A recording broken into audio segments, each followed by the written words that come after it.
Now, it's obviously J.J. McCarthy's job eventually, but I am interested in seeing a little Sam Darnold with this infrastructure around him, and I can tell that you are not. No, I don't like the way that was all framed. Not gonna lie. That's fine. If we agree on everything, that's boring. True.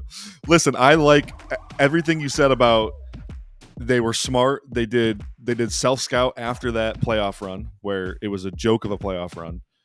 They properly identified needs on the team, where they were actually at, and they committed to still building the long-term vision. I agree with all that. That was great. I do like Kevin O'Connell as a coach. I think he's steering the ship there pretty well. So with that said, if they're still committed to the vision is clearly J.J. McCarthy, who you drafted in the first round to be your future quarterback. Sam Darnold stinks, Joe. He stinks. He's stunk everywhere he's gone. He averages a turnover every 15 dropbacks. I don't need to see Sam Darnold. Is that really true? Is that a real stat? It's something ridiculous. It's like 15 or 20, something like that. It's ridiculous. A turnover-worthy play. So dude, I was going to say that's absolutely insane. Yeah, it is absolutely. And it was that way at USC, too. That was my big issue with him coming out. It was like the dude cannot protect the football. He had, 12 lost fumbles his last year at USC? It was ridiculous. If they're committed to that vision, then go with JJ. You can't – we did this with Trey Lance, too. If you're drafting a quarterback that has limited experience, how do you get them more experience if they're sitting on the bench? The best time to get JJ the reps is when the stakes aren't high. What? Why are you shaking your head? You're welcome.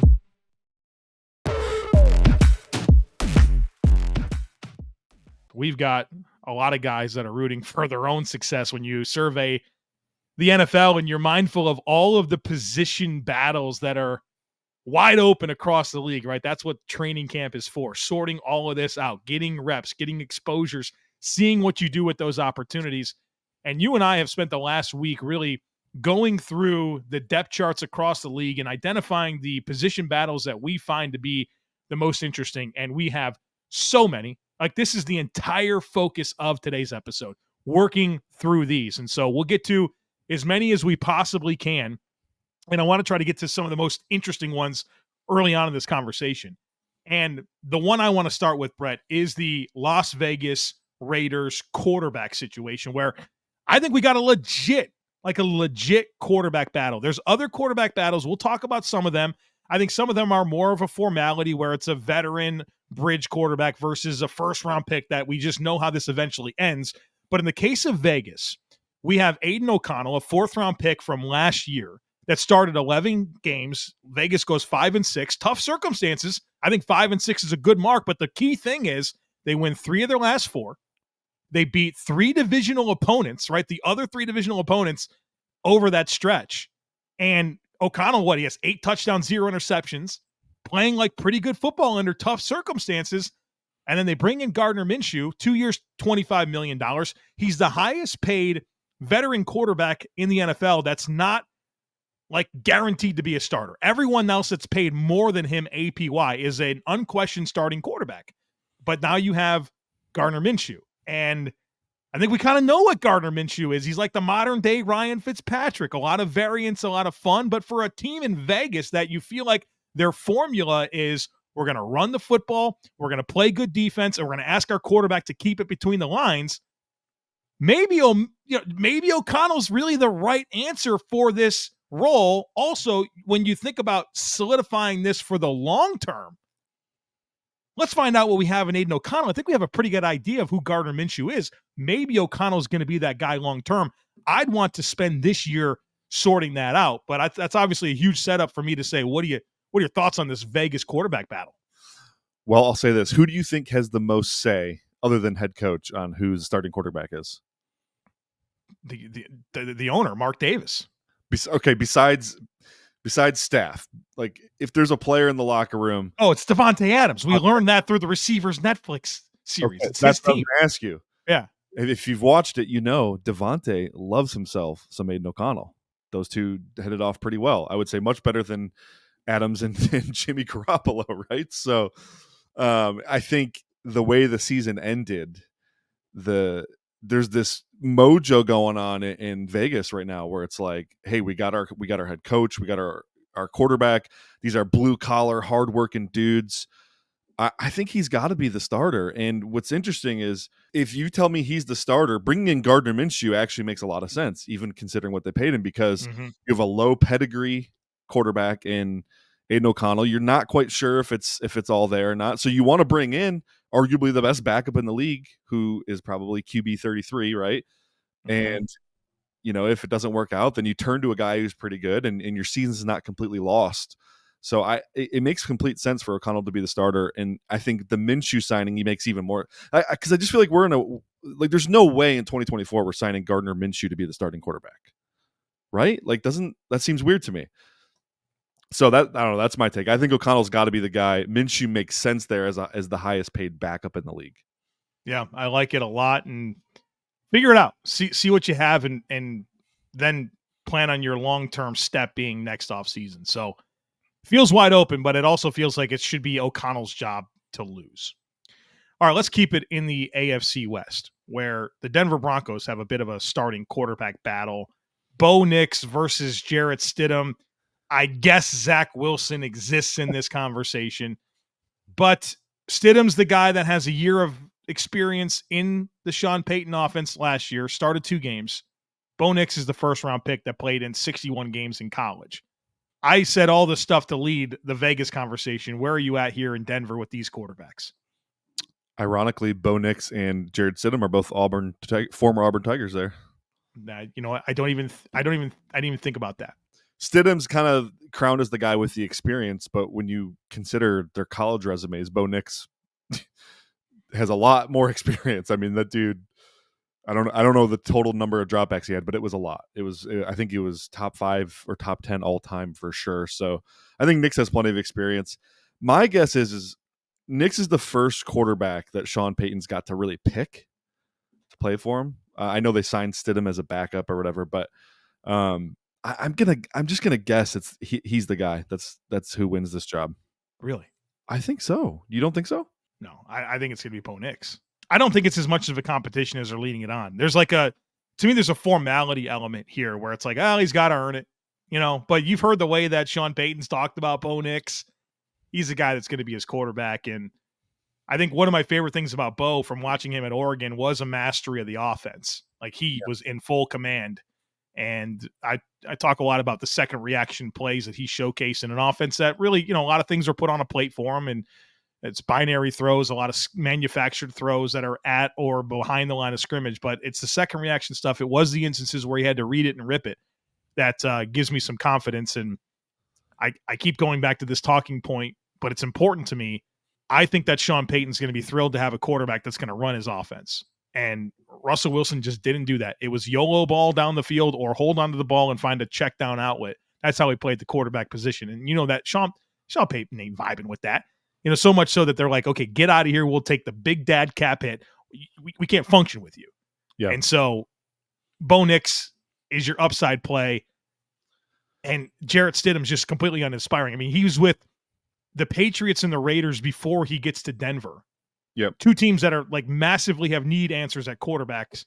And they said, yeah, you can get out of here, right? I think that says something. Let's roll with Nix. That's probably your most salient point there. I do think Nix is a big departure from Russell Wilson as far as he's going to keep them on schedule. He's going to throw in rhythm and timing. He does have the second reaction stuff, but he doesn't have to play that way. The one thing that gives me a little concern with Bo Nix in that offense is he's allergic to throwing the ball over the middle into tight windows. Just won't do it. In fact, I went through every single throw he made at Oregon. I think I found 2 where he threw the ball between the hashes into what I would consider a tight window 2 times. Now, that also means he's not going to turn the ball over, right? He's going to protect the football, but right. Sean Payton's West Coast style of offense dictates there's a lot of slant routes you're throwing between the hashes or between the numbers in the NFL. There's a lot of dig routes downfield. They run dagger a lot. That's one of Payton's favorite concepts is dagger. So Bo's going to have to probably get comfortable. NFL Open and College Open are different, right? So right. He's going to have to get comfortable throwing the ball over the middle of the field a little bit more. Now, he made plenty of throws over the middle of the field. Just generally speaking, it was to a wide open wide receiver. All right, Brett, we've had 2 quarterback conversations to get this started today. I want to shift gears to wide receiver. Let's go to the Carolina Panthers, who brought in Deontay Johnson. Adam Thielen was the go-to guy last year, but they also invested and traded back into the first round to secure Xavier Legette, who feels like he's in big competition with Jonathon Mingo, a fairly high pick from last year. Now, it wasn't Dan Morgan that made the pick, but he was certainly part of that regime, right? Scott Fitterer ultimately made that selection. What's your vibe check here on Xavier Legette? And as a dynasty owner of Xavier Legette, I need to hear from you and tell me that he's going to be okay in Carolina. I mean, I love Xavier Legette, the prospect. I love him in the Dave Canales offense. I think it's, what they do with the receivers is pretty simple. I think Canales even said it in one of his press conferences, like, he knows how to run the go ball and he's awesome after the catch. That's basically all we ask our guys to do. So, makes perfect sense that he'd fit there, right? I think the concern, though, is he's a little banged up coming into camp, right? And he has he's got a disadvantage from the standpoint of Mingo's got a year in the offense. A year with the team, a year with Bryce Young. Obviously, the offense is new. Interestingly enough, though, Joe, did you see an overlap in skill sets here between Mingo and Legette? Now, whatever your valuations were of those guys, I felt like they were similar players in the way that they were used in their respective college roles. I just feel so much better about Xavier Legette as a route runner. That was the big trump card there. They're both big, explosive dudes that are linear athletes. But I thought there was so much more nuance to Legette and how he got open and how he created leverage and how he made himself available. Plus, I think he's a superior player after the catch. I'm all in on Xavier Legette over Jonathon Mingo, but you can't ignore these are both recent high draft picks for an offense that's looking for young wide receiver talent to emerge. To add to your point there, John Mingo last year as a rookie ranked 106th in win rate over expectation with his route running. That's a Fantasy Points data suite stat that will be coming to you in the data suite end of August, but I think that's pretty eye-opening, right? Especially when guys like Deontay Johnson rank in the top 10. Adam Thielen was still top 30, even though he looks like a corpse at times. So Mingo being that bad it showed on the field. DJ Chark also was really bad. So they really didn't get anything out of Mingo that I think they wanted to. Let's keep it with the Carolina Panthers here because their running back situation is interesting. Obviously, Jonathon Brooks, a second-round pick, drafted to kind of be the guy. Well, he's got a torn ACL. We don't know when we're going to see him. And from at least a fantasy perspective, kind of sorting through this Chuba Hubbard versus Miles Sanders conversation is interesting. Miles Sanders feels like a Frank Reich special, right? Familiarity with their time together with Philly. Gave him a pretty decent contract to come on over, but he kind of stinks. And Chuba Hubbard has been serviceable throughout the last couple of years with Carolina. And I don't love Chuba. I don't think he's great in terms of contact balance, and he does have an explosive gear to him. I think he's a fine depth player. Who do you think is the guy in this backfield until Jonathon Brooks ultimately takes it over? Oh, it feels like it's got to be Chuba's backfield to me. Like you said, Sanders felt like a Reich addition. Reich is no longer there. And then when you actually look at the work on the field last year, I think Chuba's tape was much better. Now, some of the advanced data points are actually hilarious because they're almost identical. They have the same exact forced missed tackle rate, almost the same exact yards after contact per carry. But one of Miles Sanders' knocks on him since his days at Penn State were bad vision, right? Can't read out a concept, doesn't find the right hole, a little impatient, bounces a lot of runs. Well, his stuff rate last year was 57%. Where Chuba Hubbard's was just 45%. So that's a 12% difference. That's a massive swing. And the whole job of the running back is to keep the offense ahead of the chains, right? You want a run game that can keep you ahead of the chains. I feel like Chuba is the safer bet right now. Plus, he does have a little bit of explosive ability there. Actually, they both kind of do. They're both got some get up and go with them. But yeah, I just have a little bit more trust in Chuba to see it, get the yards that he's supposed to get. Maybe there's not a lot of yards after contact, but the vision just feels so much better. And I've been pretty impressed with him. I mean, pretty productive player last year in a really what I would call an impossible situation where your quarterback, nobody respects him. You have no guards, right? You're like 8 different left guards, 8 different right guards. Guy was pretty productive on a bad offense. I mean, I think he's earned that opportunity for it to be his job until John Brooks is ready to go. How about the Buffalo Bills, your favorite football team up there in Western New York, getting a chance to sort out the wide receivers, that's been the big conversation. Over 300 of Josh Allen's targets from last year are vacated. And to me, the real competition is the X receiver, where it's Keon Coleman as the 33rd pick in the draft, the Bills' top pick in this year's class. They brought in Marquez Valdez-Scantling, and there's other guys. I mean, Mac Hollins is around, Chase Claypool's around. I know the hype is with Keon Coleman, and the personality is very vibrant. He has a lot of fans. I get that. And I think we might see this one a little bit differently. But here's my expectation as to this point in time. And this is not going to be anything that fantasy owners are going to want to hear. But I think that the Bills' X receiver position is not going to be claimed by one guy playing 80% of the snaps. That was kind of what Gabe Davis did for this team. I think it's going to be different. Now, surely the long-term vision is for Keon Coleman to be that guy. In this season, I don't know. I think the Bills are wanting to be a very game plan specific, matchup specific type team. And so I think there's probably going to be games where they want to lean into the vertical elements. And so maybe that'll be an MVS game. I think there's going to be games where they're going to want to get the RPO game going, glance routes, some yards after catch, have that kind of power slot dynamic, win some 50-50 balls. That's a Keon Coleman game. I think there's going to be games where they want to attack the edges and run perimeter screens and wide zone. That could be a Mac Hollins game. The point that I'm making here is I don't know that anybody wins this battle. I think it's going to be more game plan specific, and I think they want to be able to utilize all these different players to their strengths. And so I see some of the projections out there. Some people are seeing 7, 80, 90 targets for Keon Coleman this year. I'm not so sure. I think he comes in under that due to how they're going to approach that position in general this year. So we see this more similarly than I think you thought we would. When I really sat down and evaluated this camp battle in my pre-draft valuation on Coleman, evaluation, I should say, there is a unique rawness to Coleman's game, right? He is this big-bodied, real good athlete, really good natural mover for his size, but he wasn't the most nuanced route runner in the world. You see that like he has the physical ability to be a great route runner. He has the ability to sink his hips and explode out of breaks. It just wasn't consistent. And when you have a quarterback, a veteran like Josh, he wants to know you're going to be in the right spot at the right time, right? Like there's an element to that where I think MVS coming from Patrick Mahomes, he's already dealt with that high level offense, that high level demand from a QB. I do think MVS probably, at least early in the season, is the guy.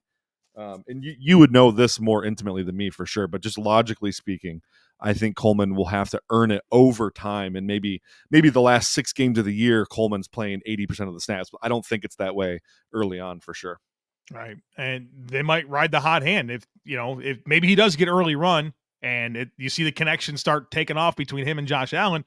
Well, then the conversation's different. But as I see it right now, that's my speculation. I don't have any. I mean, I haven't watched. They're practicing literally right now while we're recording this podcast. We don't know anything yet. Yeah. But it'll be fluid and interesting. All right, Brett Whitefield, let's talk about the Minnesota Vikings, where you have Sam Darnold, you have J.J. McCarthy as a first-round draft pick. All the messaging from Kevin O'Connell sounds like they want to give Sam Darnold a real opportunity here to run the offense. He talked in a recent radio interview with Adam Shine about Sam Darnold's journey to this point and how everyone's journey is a little bit different, and they're mindful of that, and they're curious to see what he looks like with the supporting cast that they have in Minnesota, which is very appealing when you look at the pillars that they have at offensive tackle. You have good skill players in Addison and Jefferson and Hawkinson and Aaron Jones now at running back. It's a good situation. Meanwhile, J.J. McCarthy's 21 years old, and the pedigree's exciting. He played with Harbaugh at Michigan, ran a pro-style offense. All that's very good, but he's young. And I think that kind of takes the pressure off of him from having to play right away, because you do have somewhat of an interesting player in Sam Darnold and on a Minnesota team that I really like how they've stuck to their plan. They could have gotten crazy after that 13-win season in year 1 with O'Connell, where anybody with a brain watched the Vikings and you realize that it went their way. Nothing was sustainable about their process of winning football games, and that they needed to really reset this roster. And even after that 13-win season, they didn't panic, right? They stayed true to what they needed to do as a football team to get like the big vision in place that they have with this regime. I think they need to kind of stick with their instincts here let Sam Darnold play for a little bit. Now, it's obviously J.J. McCarthy's job eventually, but I am interested in seeing a little Sam Darnold with this infrastructure around him, and I can tell that you are not. No, I don't like the way that was all framed. Not gonna lie. That's fine. If we agree on everything, that's boring. True.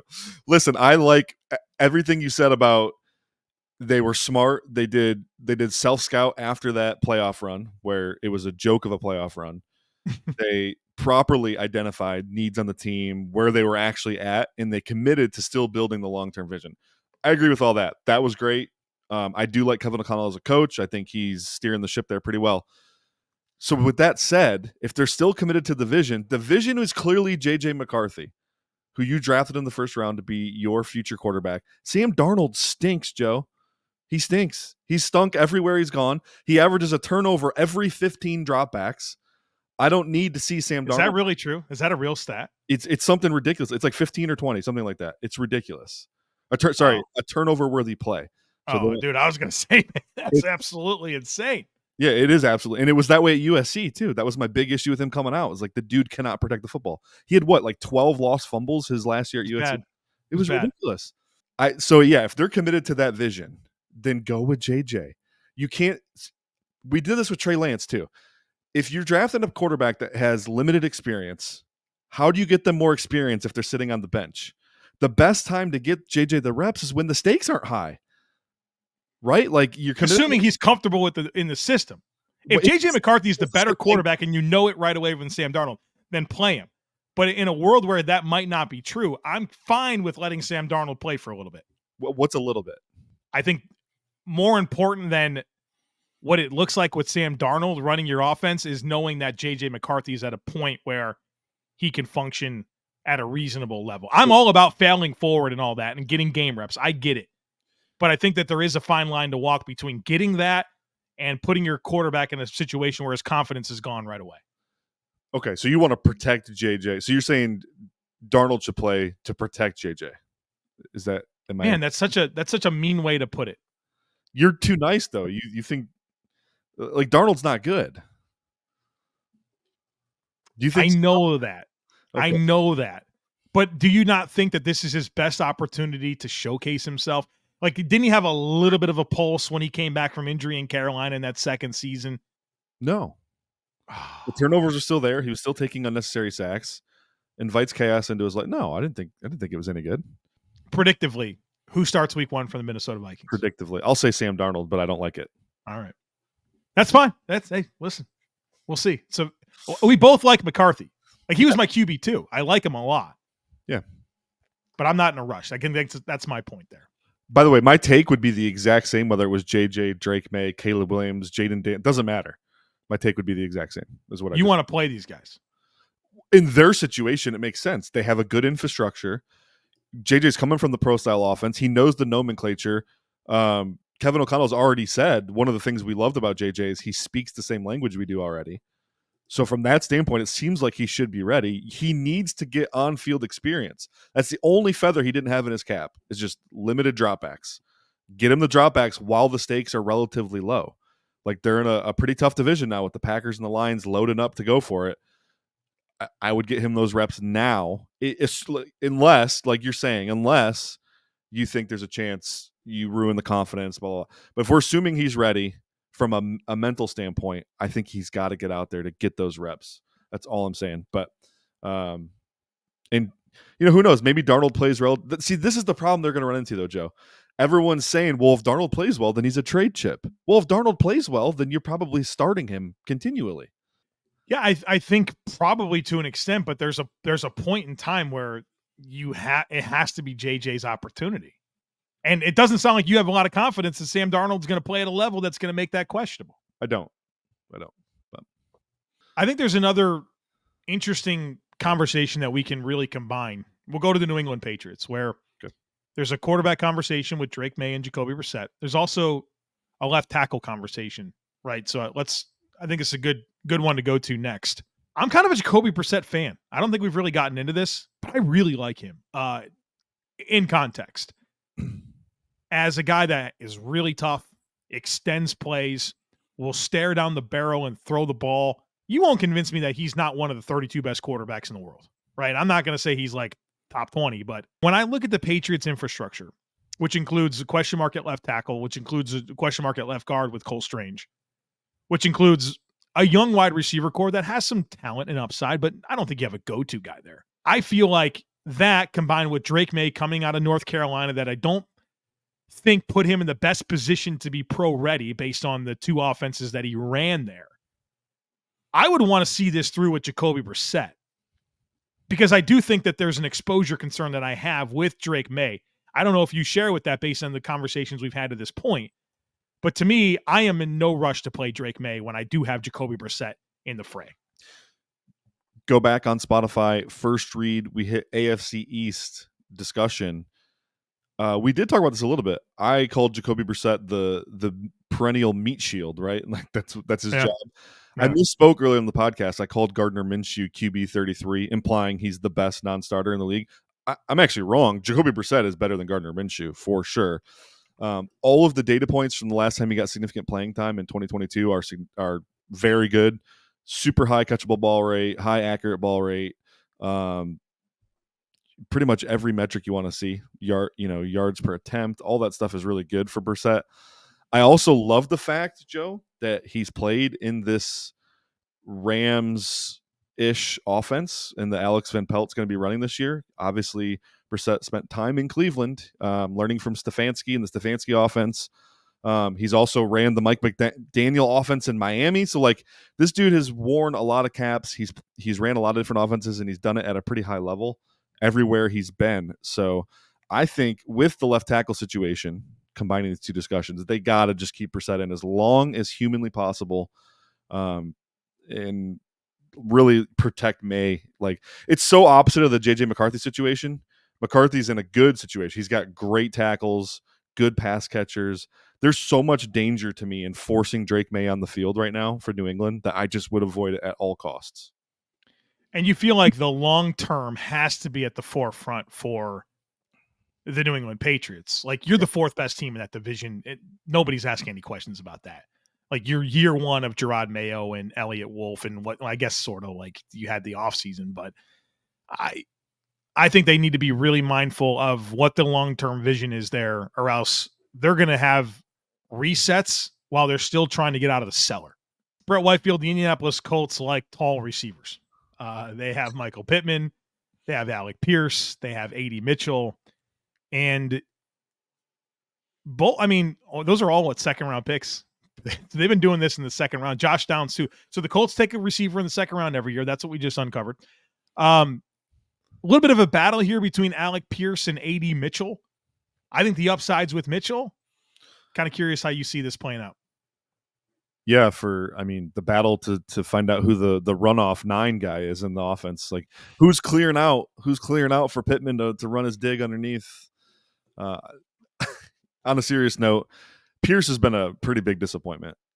Honestly, it's funny. Him and Adonai Mitchell kind of have a similar archetype in the way they play, the way they win. I think Adonai Mitchell's potential's sky high compared to Alec Pierce, but very similar players in college with the way they were used. So I'm very curious to see. Obviously, they probably agree with that, right? That's the one spot really up for grabs. They draft Adonai Mitchell. But, man, Pierce has been so unproductive. Like, one of the lowest yards per route run in the NFL the last 2 seasons. It seems early to give up on a guy like that. But I feel like Adonai Mitchell's potential here, he's already pretty developed as a route runner. There's some consistency issues, but he has to have the advantage. It just feels like he has to have the advantage to me. Yeah, I think he's more dynamic. I like his change of direction more. And Alec Pierce, I think he's got really good hands and good vertical speed. And like, the appeal is that he can get on top of corners, create vertical leverage, make them play through him, and create those windows down the field. But like, there's not a lot of efficiency that's ever going to come with that type of a role. And that role is going to be a lot more for the love of the game than it is going to be getting real opportunities to make plays. Right. So I'd want Alec Pierce doing that and allow my more dynamic route runners and Adonai Mitchell and Michael Pittman to be the guys that are beneficiaries of all that. Plus, you kind of sprinkle in Josh Downs and I think the complementary skill set that he brings to the table. So the Colts, man, I'm excited to see what Shane Steichen does in year 2 and what Anthony Richardson can be. Like, they're one of my Like my sleeper teams this year are the Colts and the Seahawks. Like I just kind of have a little thing for both teams. But certainly I think the presence of Pierce and Mitchell gives them some new dimensions that I think probably helps everything come together for what they want to be offensively. We know Steichen likes to throw deep. Like that was a big part of what they did in Philly, was just a ton of deep balls, just constant. Like it felt like a shot every third play when Steichen was there.